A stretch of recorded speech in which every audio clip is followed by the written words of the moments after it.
Ok, on est dans le 149e jour du Chafetz Chaim. Rechilut velashon hara. Les deux, quoi. Rechilut velashon hara. Atnaim shalpiem, dibour yachashev ki dibour mutar. Les conditions qu'on avait déjà dit que pour qu'on puisse parler de lashon hara, ça soit les toilettes, dans un but constructif, ça veut dire on veut sauver quelque chose. Mais lo yugdar ki rechilut, que ce soit pas appelé comme esirut asura, interdite. Kimat zehim. Donc, entre le lashon hara et le rechilut, les conditions sont presque les mêmes.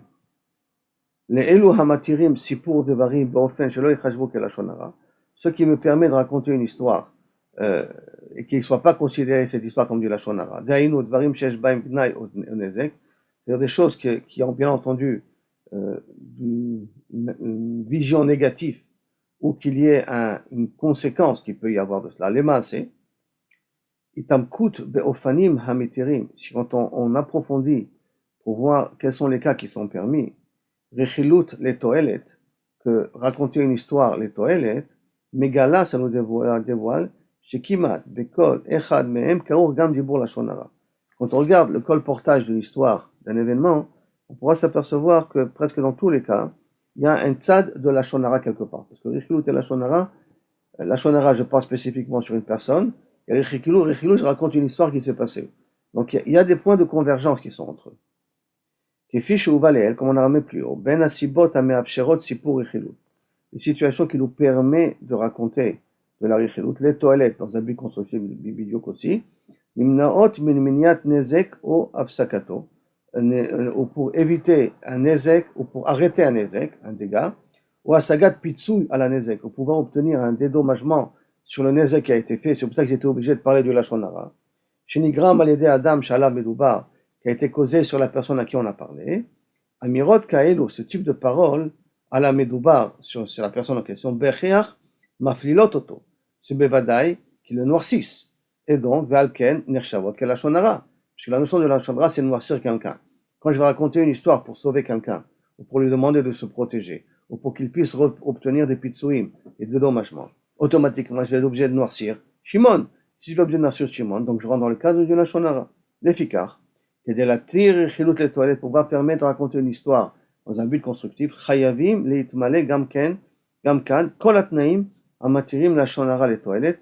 On est obligé de retrouver les mêmes conditions qui nous permet de parler du lashon hara les toilettes pour que ça soit constructif. Il faut que ce soit mamash les mêmes conditions, sinon kaviachol je rentre dans le problème du issur du lashon hara. Leumatzot, en contrepartie, lo kol haofanim ameafsherim lesaper gnut, pas toutes les situations qui me permettent de raconter un défaut de quelqu'un, les toilettes, mat'im les sipur rechilut les toilettes. Pas toutes les situations où j'ai le droit de raconter une histoire peut rentrer dans la catégorie de rechilut les toilettes, rechilut pour un but constructif. Mutar le parsem et ma'asa baraim shel ploni. On a le droit de raconter les mauvaises actions d'un tel. Im lachatz chevati yochal imana leativ darkab. Si le fait de faire une pression publique, ça lui permettra de faire tchouva. Aval, i efshar la asot zot, on n'a pas le droit de le faire, ima korban adain eno yodea et zehuto shel hamazik. Si le korban, donc celui qui subit les problèmes, les dommages, ne sait pas qui c'est qui lui a fait le problème. Donc par exemple, je vais raconter sur quelqu'un qui est mechalel Shabbat. Mais je vais lui raconter ça parce que j'ai besoin de l'aider à résoudre un problème financier qu'il a. Maintenant, le lashon hara que je raconte sur lui qui est mechalel Shabbat, celui que je vais lui raconter, que tu sais que c'est en fin de compte lui qui t'a fait un problème, venant, on fait un peu de pression, quand je lui raconte le fait qu'il est mechalel Shabbat, il ne sait pas que lui, il souffre à cause de lui. Il ne sait pas que ça vient de lui.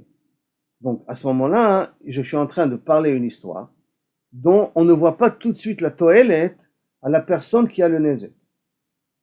Hara'a sheotzeta shin'a ben korban lamazik, עולה על האפשרות של לחץ חברתי יביא לתוצאות מועילות של ממש.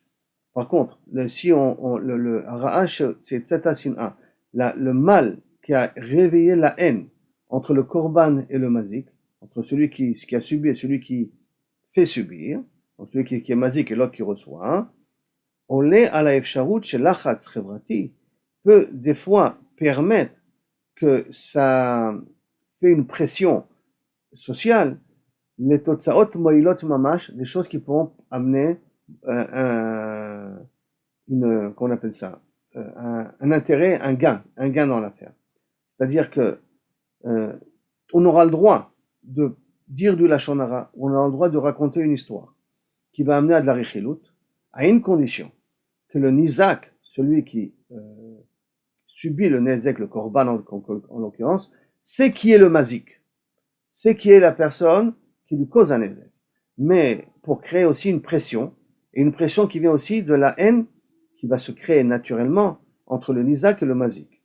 Mais si je lui raconte une histoire sur quelqu'un, qui est en fin de compte la personne qui est le Mazik, mais je raconte au Korban une histoire sur lui sans qu'il sache que lui c'est le Mazik, alors à ce moment-là, il n'y a pas d'intérêt et ça rentre dans le cadre de la Shonara. Même si c'est pour un but de faire une pression sur le Mazik. Mais pour que la pression sur le Mazik soit valable, il faut que le Nizak, le Korban, soit au courant que c'est lui le Mazik. Comme ça, à ce moment-là, il y aura une pression qui est une pression valable et qui pourra amener ses fruits et que la personne pourra se protéger du Mazik en question.